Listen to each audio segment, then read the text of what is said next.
नमस्कार. मी भाऊ तोरसेकर. तुम्ही बघत आहात प्रतिपक्ष. मित्रांनो, खरं तर या विषयावर बोलायची गरज आहे असं मला वाटलं नव्हतं. पण मीडियामध्ये जो काय धुमाकूळ घालण्यात आला, मुंबई भाजपचे अध्यक्ष अमित साटम याच्याविषयी मला आस्था आहे, हे मी लपवत नाही. किंबहुना आशिष शेलार यांची मंत्रिमंडळात वर्णी लागली त्यानंतर मुंबईत भाजपने आपला नवा अध्यक्ष बनवावा यासाठी मी एक व्हिडिओ बनवला होता आणि त्याच्यामध्ये अमित साटमचं नाव सुचवणारा मीच होतो. त्यामुळे अमित विषयी मला आस्था आपुलकी आहे, मी अजिबात लपवणार नाही. आणि त्याच्याच विरुद्ध एकूण मराठी माध्यमांमध्ये जो निर्लज्जपणाचा कळस करण्यात आला, मी अमित वर जे काय आरोप झालेत ना ते उलटे मराठी माध्यमांवर लावतोय की अमितच्या हसण्याबद्दल ज्यांनी अक्षरशः गदारोळ उठवला की बघा, मुंबई महापालिका भाजपने जिंकल्यापासून कसं वाटोळं झालंय हे सांगण्यासाठी अमित साटमच्या त्या हसण्याचा मुद्दा करण्यात आला आणि अगदी व्हिज्युअल दाखवण्यात आलं. विधानमंडळाच्या इमारतीच्या पायऱ्यांवर अमित साटम हा इमारतीतून बाहेर पडतोय आणि त्याच वेळेला शरद पवार गटाच्या राष्ट्रवादीचे आमदार माजी मंत्री जयंत पाटील हे हाक मारतात आणि अमित साटम थांबतो आणि मग त्यावर चर्चा होते. ती कॅमेऱ्यात जे काय रेकॉर्डिंग झाले त्यात ऐकू येते. अमित म्हणतो की काल झाडावर होतं, आज मेनहोल मध्ये गेलं. आणि मग ते सांगताना अमित साटम हसतो. याचं कारण जे मुंबईमध्ये अतिवृष्टी झालेली आहे त्यावर विधानसभेमध्ये तो विषय गाजतोय, तो संदर्भ घेऊन जयंत पाटलांनी अमित साटमला छेडलेलं होतं. त्यानंतर त्याने हसावं की नाही का नाचावं हे सगळं मीडिया ठरवणार, आणि हसणं कशाला म्हणतात हे सुद्धा मीडिया ठरवणार. मित्रांनो, या लोकांचे डोळे किती फुटलेत, या लोकांचे डोळे मीडियाचे किती फुटलेत की जे काय बघायचं ते कॅमेराने बघायचं, आपण बघायचंच नाही. आपल्याला कितीही काही समोर दिसलं तरी ते बघायचं नाही, ते काय ते कॅमेरा बघेल. याच्यावर मीडियाने इतकं सोडून दिलेलं आहे की मुंबईमध्ये बसलेला भाऊ तोरसेकर बंगालहून जे 1.5-2 महिने निवडणुकीच्या निमित्ताने व्हिडिओ येत होते, कॅमेरावर टिपलं जात होतं, ते बघून 1500 किलोमीटर वरून बंगालचे निकाल कसे लागतील हे सांगत होता. त्याचा एकमेव आधार होता की तिथे ज्यांनी ज्यांनी व्हिडिओ बनवले, बातम्या बनवल्या, मग ते चॅनेलचे असोत, युट्यूबवर असोत, रस्त्यावर लोकांच्या मुलाखती घेतलेल्या असोत, हे बघून जे कॅमेऱ्याने टिपले तेवढ्या आधारावर मी बंगालमध्ये भाजप 200 क्रॉस करू शकतो इथपर्यंत भाकीत करू शकलो. पण गंमत बघा मित्रांनो, ज्यांनी ज्यांनी ते शूटिंग केलेलं होतं, रेकॉर्ड केलेलं होतं, रस्त्यावर फिरणारे बंगाली नागरिक, त्यांनी निवडणुकीच्या संदर्भाने ममतांच्या बाबतीत, भाजपच्या बाबतीत जे जे काही टीका टिप्पणी केलेली होती आणि त्यावर रेकॉर्ड करणाऱ्या बातमीदाराने जी काही टीका टिप्पणी केली होती, मी त्याच्याकडे न बघता कॅमेराने जे टिपले ते बघून मी बंगाल विषयी भाष्य करू शकलो, भाकीत करू शकलो. माहोल क्या है नावाचा कार्यक्रम करणारा राजीव रंजन नावाचा एक पत्रकार आहे.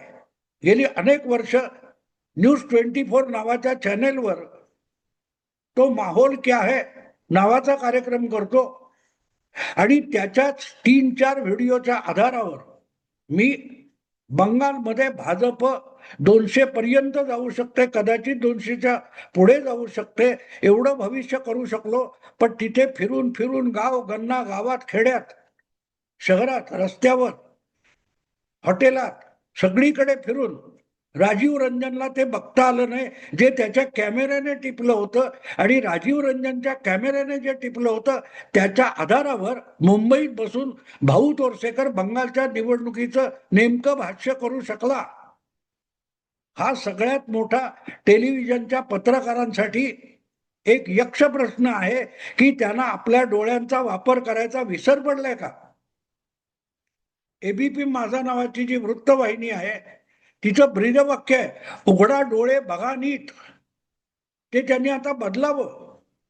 चालू करा कॅमेरा आणि रेकॉर्ड करा नीट. आमचे डोळे गेलेले आहेत, आमच्या डोळ्यांना जे समोर आहे ते दिसत नाही. अशी जी एकूणच टेलिव्हिजन पत्रकारांची अवस्था झालेली आहे, त्याच्या परिणामी अमित साटमच्या हसण्याला निर्लज्जपणाचा कळस म्हटलं गेलं तर मला नवल वाटलं नाही, अजिबात वाटलं नाही. मला राग पण आला नाही. हेच बोललं जाणार, कारण ज्यांचे डोळे काम करत नाहीत आणि डोळ्यांचा समोर असलेलं दिसत नाही आणि दिसलं तर ते समजत नाही, त्यांना अब्रूदारपणा, निर्लज्जपणा यातला फरक तरी कसा कळणार?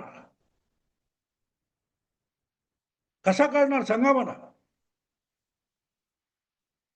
मी आता इथे त्याचं लिंक पण टाकणार नाही. कुठल्याही या विषयावरच्या व्हिडिओवर जाऊन बघा. वेगवेगळ्या न्यूज चॅनेलनी ते चित्रण दाखवलेलं आहे. ते चित्रण बघा.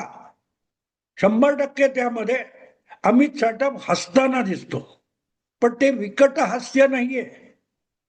ते विकट हास्य नाहीये. ज्या प्रकारची झाड आणि मेनहोल या घटनांनंतर टिप्पणी झाली आहे त्यावर अमित साटमची ती प्रतिक्रिया आहे की मिळालं की साफ साफ म्हणून भुई धोपटणं चालतं. त्यापेक्षा या दोनही बातम्यांवर माध्यमातून आलेली प्रतिक्रिया किंचितही वेगळी नाही, हेच अमित साटमच्या चेहऱ्यावरून आणि हसण्यावरून प्रतीत होतं. अरे कशाबद्दल बातमी देणार, कशाबद्दल काय बोलणार आहात? बस तुम्हाला झोडायचंय. 4 दिवस गेल्यावर हे सगळे विसरतात. 2017 मध्ये अशाच प्रकारे एल्फिन्स्टन ब्रिज जवळ अमरापूरकर नावाचा डॉक्टर मेन होल मध्ये पडला आणि वाहून गेला. तो थेट हाजी अल्लीच्या समुद्रात बाहेर मिळाला होता. काही लोकांनी ती आठवण सांगितली आहे, पण मुद्दा त्या पलीकडचा आहे मित्रांनो. मुद्दा त्या पलीकडचा आहे. हा विषय कोर्टामध्ये सुद्धा गेलेला होता. एल्फिन्स्टन रोड, डॉक्टर अमरापूरकर, त्यांचं मेन होल मध्ये पडून झालेला मृत्यू, हा विषय कोर्टात गेल्यानंतर महापालिकेच्या, तत्कालीन महापालिकेच्या, जी महापालिका फक्त ठाकरे ब्रँडलाच अर्पण केलेली होती माध्यमांनी, त्या ठाकरे ब्रँडच्या अधिकारामध्ये जी महापालिका होती त्या महापालिकेच्या वकिलांनी जेव्हा हा विषय हायकोर्टात गेला होता, सुनावणी चालू होती, तेव्हा ठाकरे प्रणित महापालिकेचा बचाव मांडताना बुडालेल्या डॉक्टर अमरापूरकर यांना गुन्हेगार ठरवलेलं होतं. कोणी? महापालिकेच्या वकिलांनी. त्यांनी सांभाळून रस्त्याने चाललं नाही म्हणून मेन होलमध्ये पडण्याचा प्रसंग आला, असा प्रत्यारोप हा कौतुकास्पद असतो, अब्रूदारपणाचं लक्षण असतं. हे सगळेच्या सगळे जे अमित साटमला निर्लज्जपणाचा कळस म्हणतात त्यांची म्हणून किळस येते. अशा कसल्या पत्रकारांची मला किळस येते. यापूर्वी असे प्रसंग घडल्यानंतर तुम्ही काय काय दिवे लावलेत आधीच्या प्रशासनाने, आणि त्याची कौतुक करण्यात तुम्ही बेशरमपणे ठाकरे ब्रँड बोलत राहिलात.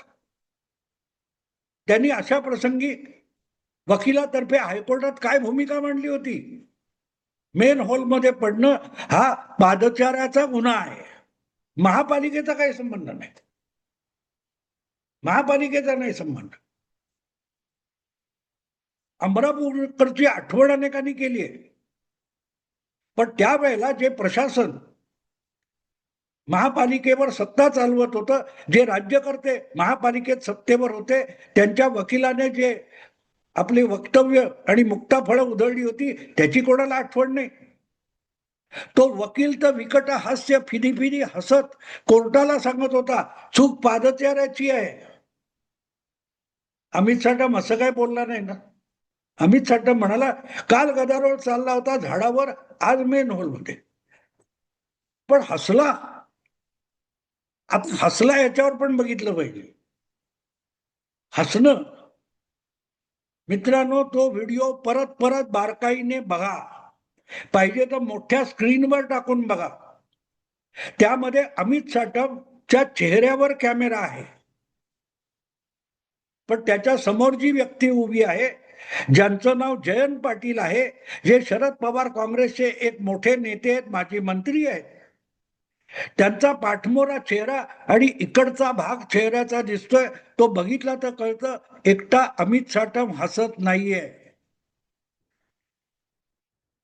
त्या संवादामध्ये अमित साठम हसला हा त्याचा गुन्हा असेल, तर त्याचा सह आरोपी जयंत पाटील सुद्धा आहेत. जयंत पाटील सुद्धा त्या संवादामध्ये अमित साठमच्या उत्तरावर हसताना दिसतात. ओझरतं दिसतं. इकडून बघा बारकाईने 3-3, 4-4 वेळेला पाठमोऱ्या जयंत पाटलांच्या चेहऱ्याकडे बघा. हसणारा एकटा अमित साठम नाहीये,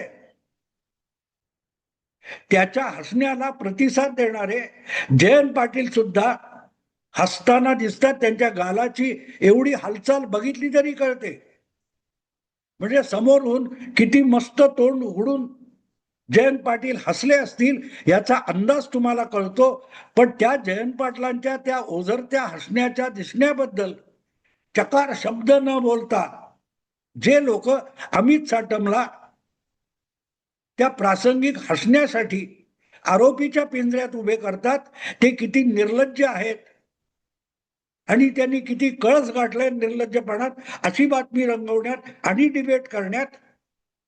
त्याचा पुरावा हा जयंत पाटलांच्या त्या ओझरत्या गालावरच्या हसण्यातून तुम्हाला त्याचा पुरावा मिळतो. निर्लज्जपणा अमित साठमचा नाहीये. अमित साठमच्या बरोबर जयंत पाटील सुद्धा हसतात. त्यावर पांघरून घालणारे पत्रकार किती बेशरमपणा करतायत आणि किती निर्लज्जपणा करतायत बातमी सांगताना आणि प्रेक्षकाची दिशाभूल करताना हे दिसतं. हे मी एवढ्यासाठी सांगतोय की बंगालच्या निवडणुकीचा अंदाज मी डोळसपणे बघून कॅमेराने जे टिपलं त्याच्या आधारावर करू शकलो होतो. आणि मी आज छाती ठोकपणे सांगतो की ज्या वेळेला अमित साठम हसतोय त्यावेळेलाच जयंत पाटील सुद्धा हसतायत, तर त्यांच्याबद्दल चकार शब्द बोलायचा नाही.